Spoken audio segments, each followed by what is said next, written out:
చెప్తానంటానండి, తెలుగు సినిమానే కాదు, సినిమాలో కొన్ని సినిమాలు రెఫరెన్స్గా ఉంటాయండి.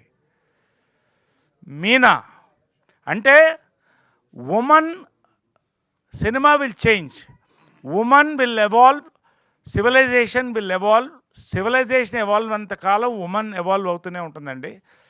రెఫరెన్స్ సినిమా అయిందండి.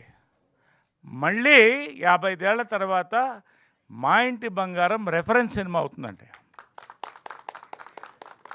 మహిళలు ఉన్నంత కాలం, మగాళ్ళు ఉన్నంత కాలం, మనుషులు ఉన్నంత కాలం, సినిమా ఉన్నంత కాలం మా ఇంటి బంగారాన్ని కూడా మళ్ళీ తీయొచ్చండి. 100 కోట్లు కలెక్ట్ చేయడం అనేది ఒక హిట్ ఇదైతే 100 సంవత్సరాల తర్వాత కూడా తీగల సినిమా అండి. నిజంగా గర్వకారణం నందిని గారు. ఒకటే పాయింట్ అండి, మా అమ్మ ఎక్స్పైర్ అయిన తర్వాత ఆమె స్టాచ్యూ ఓపెన్ చేస్తూ ఫస్ట్ అవార్డు మహేష్ బాబు, కృష్ణ గారు అందరినీ పిలిచి నందిని గారు మీకు ఇస్తున్నాను అన్నప్పుడు, సార్ ఆమె అవార్డు ఇస్తున్నారా అని ఎంత ఎమోషనల్ అయిందంటే, నిజంగా నేను లైఫ్లో ఆ ఇన్సిడెంట్ మర్చిపోనండి.